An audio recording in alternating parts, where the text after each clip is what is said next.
Plus qu'une assurance, une alliance. Pour bien s'entendre, il faut bien s'écouter. Rendez-vous sur M, la petite radio du Grand Maghreb. Amis auditeurs de Radio M, heureux de vous accueillir à nouveau dans l'invité du direct cette semaine avec une actualité qu'on n'a pas eu le temps de bien traiter dans nos différents espaces, celle de la transaction de Jay-Z ces dernières semaines. C'est un dossier qui est resté pendant depuis l'été dernier, qu'on va pouvoir traiter avec quelqu'un qui le connaît sur le bout des ongles, Khaled Bounani. Bonjour. Bonjour, bienvenue, Marhabik à nouveau dans Radio M et dans l'invité du direct. Khaled Bounani, on peut dire aujourd'hui que le dossier est clos, que FNI, à part Cevital, et on en parlera un peu plus tard, est propriétaire quasiment de tout le capital de la première licence privée de téléphonie mobile en Algérie, Jay-Z. À quelles conditions s'est faite la transaction? Écoute, la transaction, effectivement, qui est normalement, l'opérateur Jay-Z était le premier opérateur privé. On peut considérer qu'aujourd'hui, il n'y a plus qu'un seul opérateur privé, c'est le Qatari. Donc l'Algérie a fini par nationaliser, contre son gré, on y reviendra plus tard, l'opérateur, donc le FNI, aujourd'hui est propriétaire de 96,57% du capital. Transaction annoncée par VEON le 29 avril et officialisée à Alger. La signature des documents, le closing s'est fait le 1er juillet. Closing le 1er juillet à 682 millions, c'est ce qui était affiché sur le site. 682 millions de dollars pour les 45-57 que possédait VEON. On va revenir, on va développer, on va débriefer cette grosse transaction.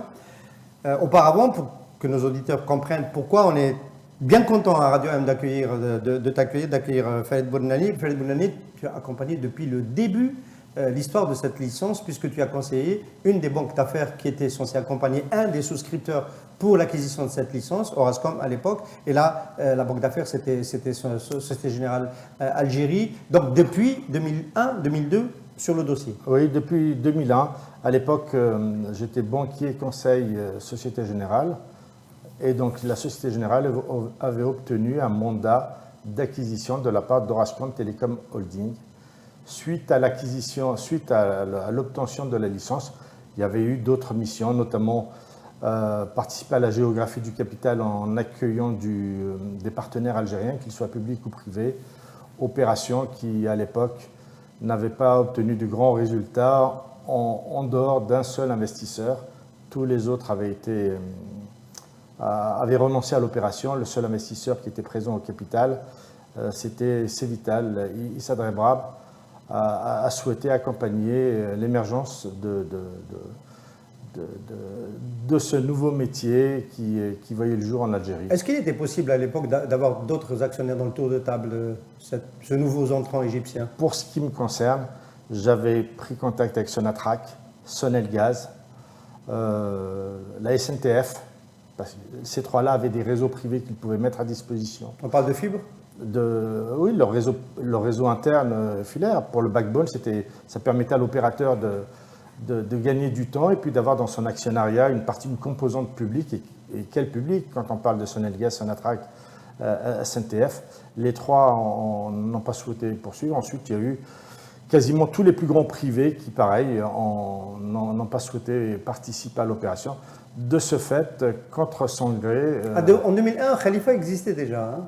Enfin, existait encore, je veux dire, plutôt. En 2001, il y avait Khalifa, mais alors je ne pense pas que je sois allé, qu'il fasse partie de la liste à l'époque. Donc je ne l'ai pas rencontré pour ça.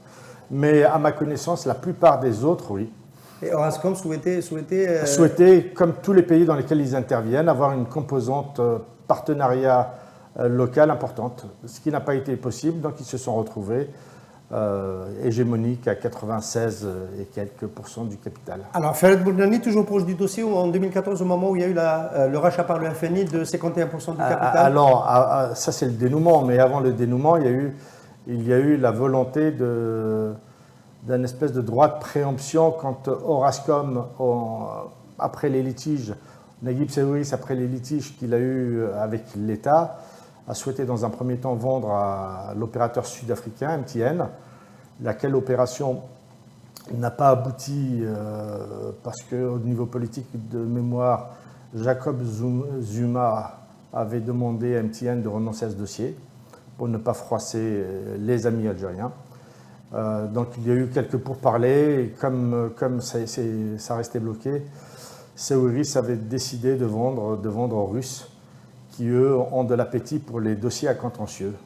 Donc ils achètent des décotes et ils résolvent les problèmes. C'est exactement ce qui s'est passé. Acheter des décotes, on n'a pas le sentiment que c'était si décoté que ça, la transaction de 2014, quand même. Tout dépend d'où on vient. 2,6 milliards, hein, déjà. 2,6 milliards. Mais... De dollars, il faut préciser maintenant. Oui. Parce que dollars et euros, c'est pareil, mais bon, il faut toujours préciser. Et il faut se souvenir que l'épopée de Jay-Z, c'était 60% d'EBITDA, très largement en tête. Enfin, ils avaient écrémé tous les plans d'affaires, des revenus exceptionnels, une rentabilité exceptionnelle. Donc, quand vous avez ça dans votre track record, la valorisation est relativement simple à faire. Donc, ça s'est vendu à un bon prix, mais toujours en deçà de ce que Naguib Sawiris aurait souhaité. Alors, aujourd'hui, on est dans la décote. 682 millions, c'est 61... Il faut aussi se souvenir du contexte. Ensuite, avant que l'État, via le FNI, ne rentre dans le capital, cette entreprise a subi les affres administratives. n'a pas pu déployer tout un tas de contraintes qui n'ont fait que diminuer la valeur de l'entreprise et leur capacité à exploiter. Donc ils ont de mémoire, ils démontaient des BTS pour en remonter d'autres. Enfin, ils avaient commencé à acquérir plutôt un sens de la débrouillardise puisqu'ils avaient des entraves. Et donc, c'était une entreprise blessée qui a finalement été vendue. Ce qui est paradoxal, c'est de blesser une entreprise pour ensuite la racheter. C'est la question qu'on peut se poser. Oui, ça l'a racheté. Donc, elle ne s'en est jamais remise. Elle s'en est jamais remise. Donc, l'entreprise qui a été vendue en 2015, elle n'était que l'ombre de l'entreprise que tout le monde avait connue. Alors maintenant, si on revient à 2022, la valeur de 2015 par rapport à la valeur de 2022 s'est dépréciée de 71%. En d'autres termes, ce que l'État a payé en 2015, 2,6 milliards. C'est 2014, hein. Oui, le closing a dû se faire le premier... En avril 2014, au moment du 4e mandat. Non. Bien après le closing, c'est fait après le... D'accord. L'accord de principe, c'était ce jour-là et le... L'accord de principe, c'était ce jour-là, oui. C'était le jour des élections de 2014. La signature au Georges V à Paris, c'était ce jour-là. Et donc, la valeur de l'entreprise s'est dépréciée de 71%. En d'autres termes, le FNI, qui a... Le Fonds national d'investissement, on le rappelle... Le Fonds public, Fonds national d'investissement, qui est la banque algérienne de développement, puisque ses statuts n'ont pas changé depuis l'origine, a vu ses actifs, cet actif-là se déprécier de 71%. Oui. Alors, c'est quoi? Pourquoi on est obligé d'acheter? Pourquoi quand VEON décide en 2021 de quitter le capital de... Bon, on n'est pas encore, on va en parler tout à l'heure, il n'y a pas encore l'invasion par la Russie de l'Ukraine, il n'y a pas les conditions de boycott des actifs russes dans le monde, qui expliquent une bonne partie de la décote de VEON en particulier. Mais auparavant, pourquoi quand VEON décide de quitter l'Algérie, de céder ses parts dans l'opération en Algérie, pourquoi c'est le FNI qui est obligé d'acheter? Alors, dans le pacte d'actionnaires, il y avait ce qu'on appelle un put option, donc une option de vente, donc avec l'obligation pour l'autre partie d'acheter. C'est ce qui s'est passé. Probablement, les Russes n'ont décidé d'actionner le put option que parce qu'ils ont vu qu'une transaction avec un tiers était devenue difficile en 2021. Ils avaient des clauses de ne pas sortir durant 5 ans. Donc à la 6e année, ils l'ont actionné. Donc c'est pour ça qu'ils sont restés ensemble aussi longtemps. En fait, ils se sont comportés non pas comme un opérateur, mais comme un fonds d'investissement. Quasiment. Je pense que pour la solution qui a été trouvée en 2015, il y a eu des concessions de part et d'autre. Une des concessions de la part de VEON, c'était de rester au capital durant 5 ans. Mais comme je pense aussi que les attentes des Russes, le fait d'avoir un actif en Algérie aurait pu être une tête de pont pour l'internationalisation à partir de l'Algérie, et notamment l'Afrique. C'est ce qu'on nous avait vendu en 2014-2015. Oui, je pense que j'ai même contribué à le vendre. D'accord. Oui, mais parce que ça avait du sens. Ça avait du sens. Ça avait du sens. Le groupe de Vinpelcom à l'époque, c'était le groupe de Michael Friedman, le groupe Alpha, une multitude d'entreprises dans tous les secteurs, très peu présents en Afrique, et puis vous avez une entreprise de renom qui est basée à Alger. À partir de là, vous pouvez imaginer pouvoir déployer une espèce de hub russe à partir de l'Algérie, mais de cela, au bout de 7 ans, rien ne s'est fait. Et donc, naturellement, ils ont considéré qu'ils étaient loin de leur base et ça est devenu une participation exotique, avec de surcroît des résultats qui n'apportaient rien au groupe, puisque y compris s'il y avait de la performance commerciale ou de l'acquisition de parts de marché, le dinar se déprécie en contre-valeur dollar. L'entreprise ne manifestait pas des résultats exceptionnels. Donc, ils ont décidé de s'en dessaisir. Alors, si on s'arrêtait un petit moment sur les 71% de décote, est-ce que c'est uniquement lié on va dire, aux difficultés opérationnelles de Jay-Z? On a parlé tout à l'heure du retard sur le déploiement de la 3G, qui n'a pas été rattrapé complètement avec la 4G. La montée de Ooredoo, la montée en puissance de Mobilis et de Mobilis. Est-ce que ça justifie totalement les 71% de dépréciation de l'actif Jay-Z? Bon, quand on évalue une entreprise, on met également en balance on met la performance commerciale, performance technique, enfin le SWOT, les forces et faiblesses, mais également la monnaie du pays dans lequel l'entreprise se trouve. Or, il s'avère que l'ensemble des performances de ces entreprises étaient souvent obérées par la dépréciation monétaire, qui a été bien plus importante qu'avant. Maintenant, dans un contexte où l'ensemble des opérateurs monétaires, l'ARPU, le revenu par utilisateur, diminue, enfin, l'espèce de vache à lait qui a pu exister, notamment quand on a été un leader comme Jay-Z en Algérie, je crois qu'elle faisait partie des plus grandes rentabilités au monde. C'est ça qui a déclenché la décision d'acquérir 51%? C'est pour mettre la main sur cette rentabilité?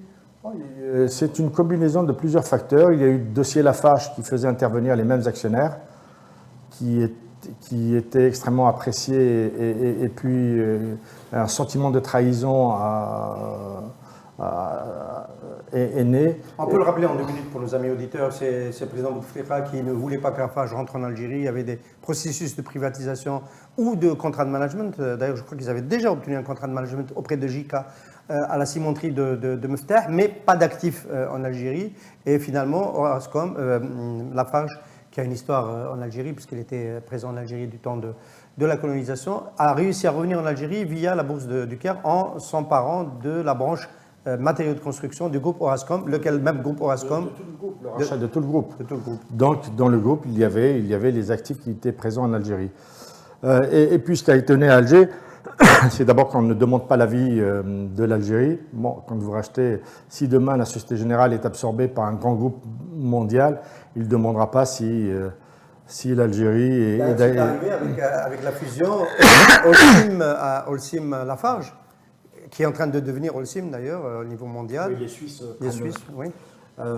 Il y a eu ça, et puis il y a eu l'énorme plus-value qu'a dégagé le groupe Orascom. Alors ici, on considère que le fait d'avoir été financé par les banques algériennes, ce sont l'Algérie qui a donné de la valeur. Mais je rappelle qu'à l'époque, on ne pouvait pas s'endetter en dehors de l'Algérie. Donc il fallait. Et puis quand une banque prête, au lieu de verser ses intérêts aux banques étrangères, ces banques ont prêté de l'argent. Ce sont des prêts performants. Elles ont encaissé leur crédit. En somme, elles ont fait leur métier. Les deux possibilités existaient. Mais donc ensuite, décision d'achat inopportune, incompréhensible. 51% a fini en 2011-2012. Ensuite, on a longtemps parlé de droit de préemption, qui était aussi un motif qui, pour ma part, j'avais toujours dit qu'il était illégitime. Un droit de préemption s'exerce à l'égard d'un vendeur et non pas d'un acheteur. Le vendeur, c'est le groupe Orascom au sens égyptien, mais ils avaient vendu. La transaction s'était terminée. On était en présence de Russes qui étaient devenus les nouveaux propriétaires. Or, le droit de préemption ne s'exerce qu'à l'égard d'un vendeur. C'est pour bloquer une vente, pas pour être opposé à un acheteur. Et puis, le droit de préemption partielle, ça n'existe pas. Je ne peux pas préempter votre appartement en disant je prends le salon et vous gardez tout le reste. Non, je préempte l'ensemble de l'appartement, mais le partiel n'existe pas. Donc, ça s'est fini par une négociation. Et la négociation est née sur une prise de participation de 51%, donc majoritaire, mais concomitamment, donc on requiert la majorité, mais on restitue du pouvoir via le pacte d'actionnaires. Donc le 49% compense la majorité qu'il n'a pas par un document contractuel qui lui confère un certain nombre d'avantages, notamment le management. Donc le 51% n'avait pas de sens au-delà de ça. On va faire des allers-retours ferrés entre la France. Juste pour être précis, j'aime bien les chiffres, comme tu le sais. Entre 2015 et 2022, la valeur de Jay-Z s'est dépréciée de 71%. En d'autres termes, ce que l'État a acheté 2,643 milliards de dollars ne vaut plus que 766. 2,643 milliards, 766. En tout, en rajoutant les 682 millions de dollars, l'État a investi via le FMI 3,325 milliards de dollars. Voilà ce que ça... On en parlera. On mettra ça dans une balance versus les efforts qui sont faits pour réduire les importations et pour bloquer l'appareil. Ce sont les mêmes dollars. Quand on fait des efforts conséquents pour limiter les sorties de devises, il faut s'interroger sur l'opportunité d'aller acheter des actifs qui d'ailleurs, je le répète, sont acquis par le FNI, mais le FNI a très peu participé à la transaction. Un fonds d'investissement achète, valorise, revend, encaisse la plus-value, reconstitue ses ressources pour aller sur d'autres activités. Renault, Cosider de mémoire, les caisses nationales des retraites, c'est plus discutable, ce n'est plus une activité de fonds d'investissement. Bon. Il est temps de refaire bien. On commence de façon opportune. Il y a eu des volontés des pouvoirs publics de prendre telle ou telle participation. Maintenant, il faut s'asseoir, redéfinir les métiers, redéfinir le pourquoi de chacun des actifs acquis. Ceux que l'on doit garder à ce moment-là, ceux qui le souhaitent, doivent indiquer les vrais motifs de façon à consolider la position. Et puis pour les autres, il faut avoir des équipes qui permettent de revendre. On ne peut pas se contenter d'un trésor public qui donne les moyens à FNI d'acheter des participations de ci, de là. Ça n'a pas de sens. Mais maintenant, il y a Alors, ultime complication dans ce dossier, rebond, enfin on ne le savait pas. Il était question que le FNI, qui ne maîtrise pas le management d'un opérateur de téléphonie, concède le management à Aveon, qui puisse continuer, donc lui sous-traite cette activité, versus 25 millions de dollars par an. Et au moment de la signature du closing, il s'est avéré que le FNI ne voulait plus de cela. Ça a quoi comme conséquence et est-ce que c'est possible en affaire de renoncer en dernière minute après avoir signé un premier accord? Bon, la transaction, je le répète, elle n'était pas voulue, elle est subie. Le fait pour le VEON de demander au FNI de racheter en vertu d'une option, un put option, donc obligatoire, c'est une opération subie. Donc, le management devient un vrai problème. On peut aussi se poser la question, qu'a-t-on appris entre 2015 et 2022 ? Quand on a 51%, on doit s'impliquer dans la gestion. Donc, comment s'est-on impliqué dans la gestion de 2015 à 2022 pour se mettre en situation de vulnérabilité en 2022 ? Il a été envisagé de confier le management aux vendeurs, le temps de pouvoir ou préparer des équipes ou bien envisager une suite à ce que faut-il conserver. Les motifs qui ont justifié de prendre 51% en 2015 sont-ils toujours valables? Faut-il revendre juste la participation de Veolia? Enfin, beaucoup de questions se sont posées. Ou alors tout vendre. Mais si on vend, implicitement, ça démontre qu'il n'y avait pas forcément de raison d'aller sur cette opération-là dans les années 2010-2012, quand ce sujet est arrivé sur la table. Bon, et puis in fine, il est décidé que la gestion va revenir au FNI qui va se débrouiller de gérer cet opérateur, soit en contractant un contrat de management avec un tiers. Et dans le monde aujourd'hui, les opérateurs, un de leurs métiers, c'est de gérer des opérations pour d'autres. Tout dépend de ce qu'on va en faire.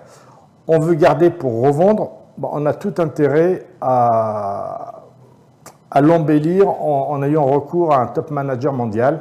Ça rassure les investisseurs extérieurs. On veut gérer pour soi en disant qu'il y a une rentabilité qui sera bonne et puis il y a une base clientèle qui est intéressante. On peut parfaitement gérer seul avec des contrats d'assistance technique à l'image de Mobilis. Mobilis a tous les acteurs techniques autour d'elle et tout se passe relativement bien. Ce n'est pas une fusée, un opérateur GSM. C'est pas une fusée, ça me fait penser à l'aéronautique, c'est un peu Algérie quand même. Je vois pourquoi tu évoques Air Algérie, mais on va y revenir tout de suite. Ou bien, le FNI souhaite s'en dessaisir. On peut parfaitement revenir à une algérianisation de l'opérateur. En d'autres termes, voilà une entreprise qui est parfaitement éligible à l'ouverture de son capital dans de grandes proportions et la proposer au public. Ils ont régulièrement affaire à cet opérateur, ils en sont clients. Les données qui prévalaient en 2015 valent toujours.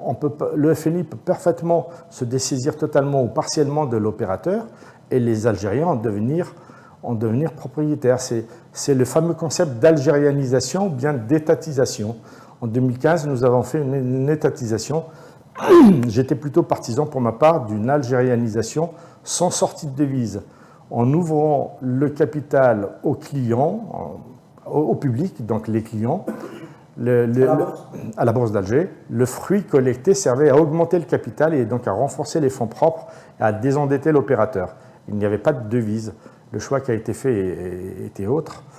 Je rappelle que le prix de transaction de 2015 permettait de s'offrir 50%, 49% d'Orascom Telecom Holding, donc la maison mère de l'opérateur.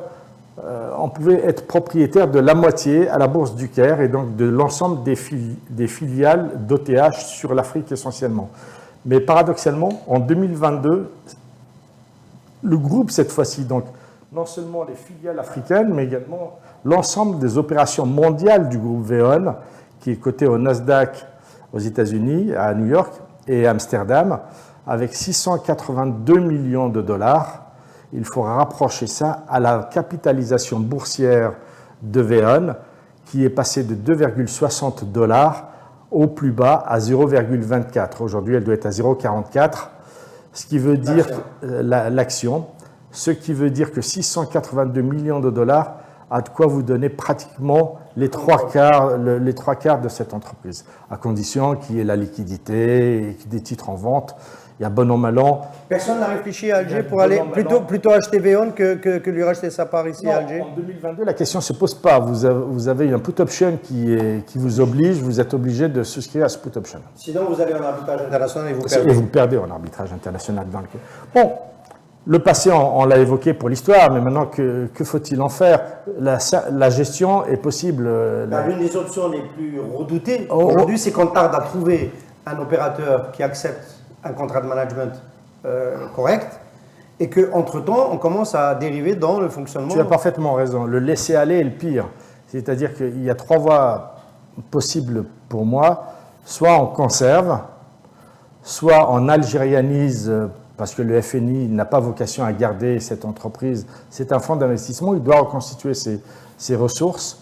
Soit on vend à des multinationales. Vendre à des multinationales, si ça avait été possible aisément, Veoon l'aurait fait, aurait au moins proposé ça à des investisseurs internationaux, donc ils n'auraient pas eu recours, sous-entendu, à un prix meilleur. Qu'est-ce qu'on sait des offres des Chinois et des Indiens, China Mobile, qui auraient fait parvenir juste pour, oui, sur cette idée. Par contre, si on ne statue pas, on laisse comme ça, on se retrouve avec une belle entreprise et on va la gérer à courte vue, et à courte vue, on va se retrouver avec des ressources humaines qui ne sont pas forcément... Ça va devenir une entreprise qui va concentrer des cercles d'influence et ça va abîmer l'entreprise et ça la rendra de toute façon non vendable. Donc, vaut mieux statuer dès à présent sur le devenir, dire ce qu'on va en faire, quel est le positionnement du FNI, quel est le positionnement de l'État. Elle est vendable et intéressante pour des épargnants en Algérie.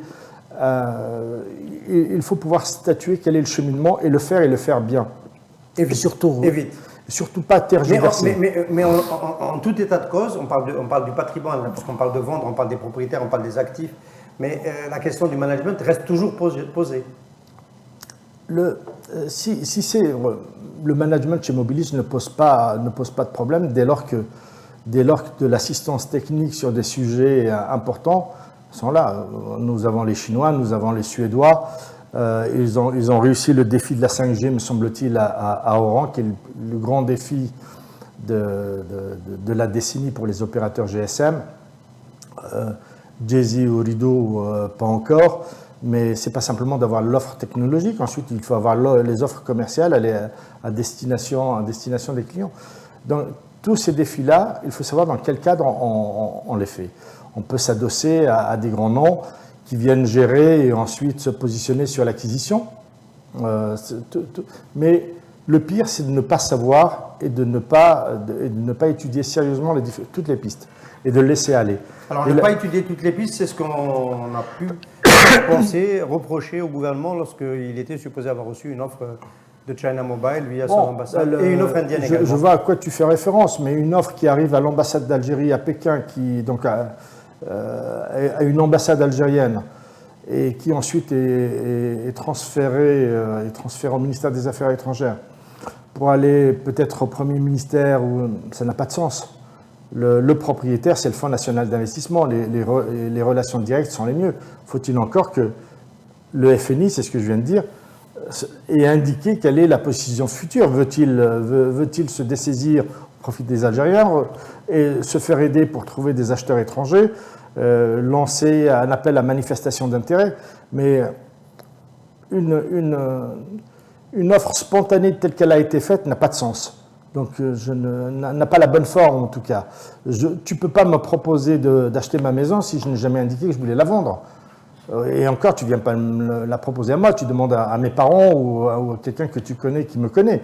Ça n'a absolument... Les Indiens ont procédé de la même façon. Si on souscrit à ce type d'offre, on est déjà dans autre chose. Faisons des choses simples et bien. C'est mieux. Alors, on va peut-être finir sur ce chapitre.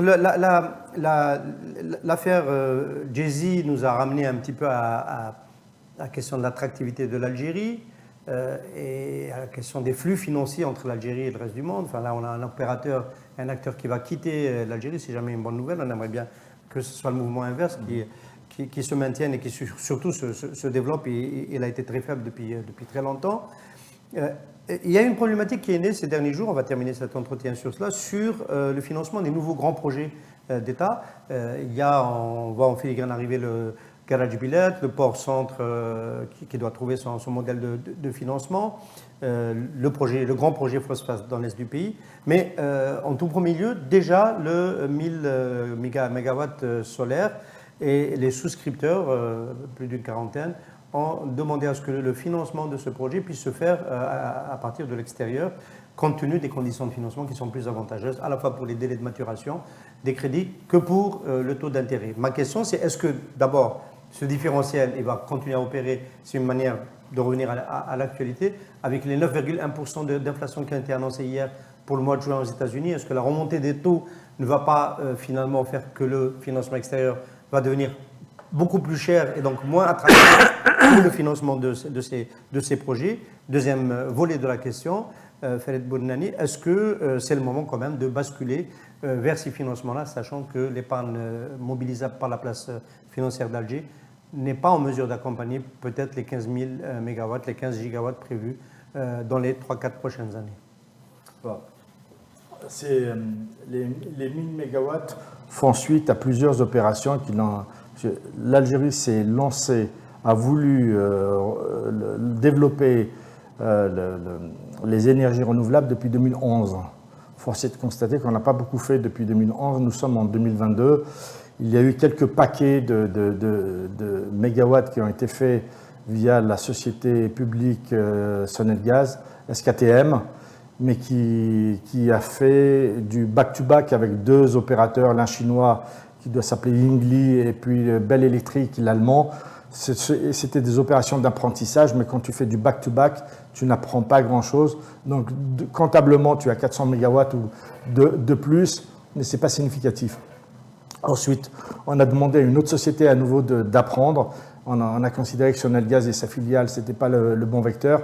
On est passé sur Sonatrach, qui a été voir l'ENI, qui n'est pas forcément un spécialiste c'est un pétrolier, mais un spécialiste de l'énergie solaire qui lui-même a fait appel à une société pour faire 10 MW à Ouadgla.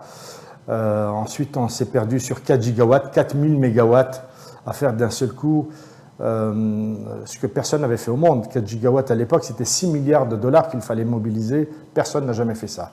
Je ne ferai pas le reproche à Nodé Boutelfa d'avoir de grandes ambitions pour l'Algérie. Oui, bon, de volonté de rattrapage, mais avec des conditions d'accompagnement. En fait, on veut faire du billard à plusieurs bandes. On veut toutes les toucher en même temps. Il faut faire des choses simples, les concrétiser, ensuite passer à autre chose. Maintenant, nous sommes à 150 mégawatts. Il y a 3 ans, qui n'ont trouvé qu'un seul preneur, et encore, sa motivation était plus une motivation citoyenne pour éviter que l'appel d'offres ne soit totalement infructueux. Il y a un industriel algérien avec un partenaire technique égyptien qui ont quand même voulu y aller, mais bancablement, c'était impossible de pouvoir survivre à ce contrat. Il faut leur rendre hommage parce qu'ils n'ont pas voulu indiquer que c'était impossible de façon à ne pas nuire aux 1000 mégawatts et donc ils l'ont gardé dans le pipe aussi longtemps qu'ils pouvaient le faire, aidé en cela par la période Covid qui a permis de traîner ça dans le temps, mais c'est plus une œuvre citoyenne d'amorçage et de restauration de la confiance. Maintenant, les 1000 mégawatts. 1000 mégawatts, c'est à peu près 1 milliard de dinars, 1 milliard de dollars, financé par les banques algériennes. C'est la situation facile parce que les banques algériennes peuvent vous faire passer dans le dossier des choses qu'un établissement bancaire international ne ferait pas. Je m'explique. L'établissement bancaire, surtout si on parle de financement de projet, va s'intéresser à la manière dont ce projet est proposé parce qu'il va financer des investisseurs qui n'ont d'autres objectif que d'acheter le moins cher possible et d'obtenir le meilleur prix possible auprès de l'unique acheteur possible. Ce sont des projets où je produis l'électricité et je les vends à une filiale de la Sonelgaz qui elle-même va le distribuer, l'intégrer dans son réseau. Voilà le rôle. Donc la banque va regarder si tous les ingrédients sont les meilleurs et les moins chers. Donc si vous leur demandez une composante algérienne majeure, je prends l'exemple du panneau solaire par exemple, pour que le meilleur panneau solaire aujourd'hui, il doit être de 405 watts crête. Dans le monde, nous sommes à 650 watts crête. Alors, faut-il prendre le 405 en disant il vient d'Ouadgla, ou bien le 650 à faire venir d'ailleurs. Un pur investisseur prendra le 650. Ensuite, le prix. Le watt crête dans le monde aujourd'hui doit être à 23, il est entre 0,21 et 0,25 dollars du watt crête. Nous sommes pas très loin de 40. Donc si je veux choisir, et il en est ainsi d'un certain nombre d'ingrédients. Alors dans le 150 MW, le panneau était même obligatoire. Sur le 1000 MW, on a appris du premier, donc ils ont essayé d'amender l'appel d'offres, qui d'ailleurs a énormément changé entre son émission et aujourd'hui. C'est-à-dire que bon nombre de choses qui ne figuraient pas, mais qui étaient une exigence normative internationale. Indexation sur la monnaie étrangère, le dinar ne cesse de se déprécier, et 10 dinars de 2019, en 2022, les dinars en constant valent beaucoup moins. Donc il y a une indexation sur la monnaie qui est obligatoire. Au début de l'appel d'offres des 1000 MW, ça n'y était pas. Aujourd'hui, ça figure. Donc tout un tas de choses ont été remaniées. Ce qu'on peut déplorer, c'est pourquoi n'a-t-on pas fait juste dès le départ ? Pourquoi avoir perdu ce temps. Perdu ce temps, et puis ça donne un sentiment d'improvisation aussi.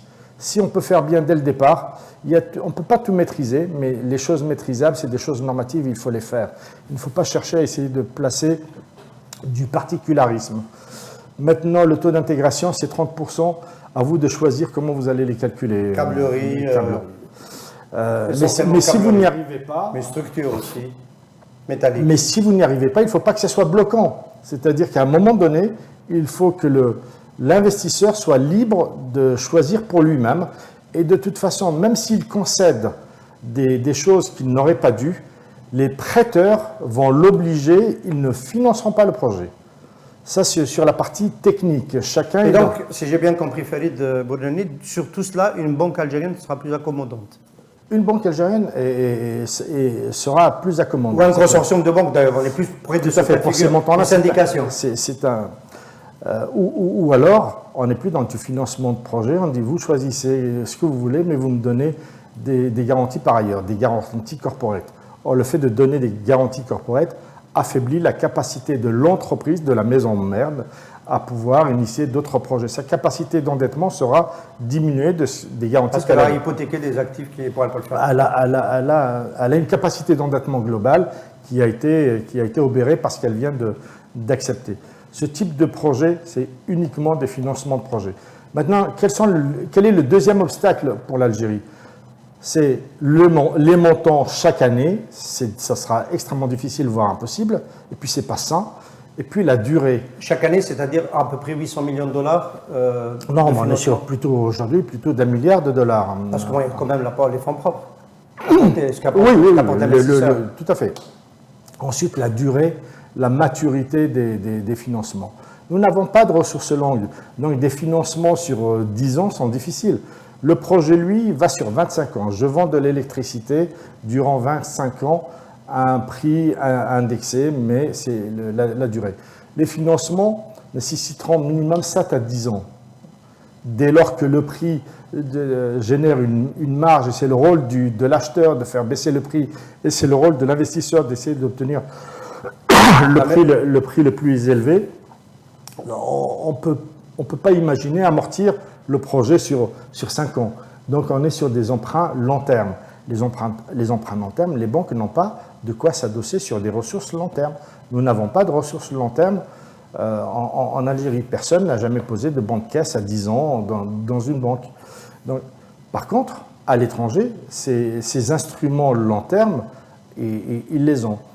Donc en Algérie, on a deux difficultés. La première, c'est la capacité des banques à pouvoir suivre ces gros montants annuellement, tout en faisant du développement de l'économie par ailleurs. Donc, clairement, il va falloir s'ouvrir. Maintenant, s'ouvrir, ça pose un autre souci. Nous ne l'avons jamais fait pour aucun projet, en dehors des crédits concessionnels, des crédits acheteurs. Enfin, on l'a fait dans les années 70, pour les projets de pétrochimie et pour les projets de GNL. Ou des crédits concessionnels ou du crédit acheteur. Mais nous n'avons pas de notation pays. Quelle est la notation de l'Algérie aujourd'hui ? On n'a pas de cotation. On n'a pas de cotation formelle. Ensuite, les coteurs, par défaut, ils vous mettent une cotation. Donc il va aussi falloir retravailler cet aspect-là. Et il va falloir respecter les règles et aller méthodiquement travailler avec les prêteurs, avec les sociétés de cotation, de façon à présenter notre meilleur visage et montrer que nous ne sommes pas endettés, que nous avons du gaz, du pétrole, que nous bientôt de l'hydrogène vert, qui est souhaité, parce que là on partirait, et c'est un sujet très important, autant sur tous les sujets nous partons en retard, celui-là si nous démarrons maintenant, nous sommes exactement sur le même pied d'égalité avec des avantages certains compte tenu des ressources que nous avons. Donc clairement, il faut le privilégier. Et ça ce due diligence ne se fait pas. Pour le moment, non. Pour le moment, non. Oui. Mais ça aussi. Mais pour finir sur cette idée, les investisseurs qui sont intéressés par le Power Mill solaire Oui. sont dans leur rôle et légitime de demander qu'ils puissent financer une partie Alors, de leur investissement par le financement Je extérieur. rajoute quelque chose, mais qui j'espère disparaîtra pour les prochains. Vous ne pouvez pas avoir comme émetteur d'appel d'offres une société qui, donc, dans son rôle, agit pour baisser au maximum le prix de vente, puisqu'elle juge les vendeurs sur leur prix de vente, et de l'autre, retrouver la même société dans les investisseurs à hauteur de 34%, minorité de blocage. Et dans les arguments avancés, ça permet de rassurer les prêteurs sur le paiement, de l'énergie vendue. Ça n'a pas de sens. Il y a un conflit d'intérêts majeur. Autant c'est une première opération d'apprentissage, il faut la faire. Ça n'a pas sauté dans le cahier des charges. Non, ça n'a pas sauté. La société Shams, qui est une société conjointe Sonatrach Sonelgaz, c'est elle qui émet les appels d'offres et elle se retrouve actionnaire à hauteur de 34% parmi les investisseurs.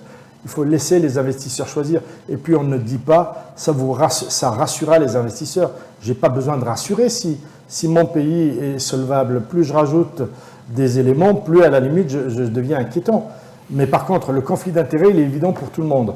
Donc Shams, si on la veut comme co-investisseur, il faut qu'elle soit co-investisseur. Il faudra trouver quelqu'un d'autre pour l'émetteur des... On ne peut pas être le régulateur et l'acteur. Ce n'est même pas le régulateur. Si quand on fait un appel d'offres, on Parce que par ailleurs, il y a un autre régulateur, oui, la CREG, mais dans qui lui l'appel appartient au ministère de l'Énergie. Sachant que tous ces appels d'offres, maintenant nous sommes dans le ministère de la Transition énergétique.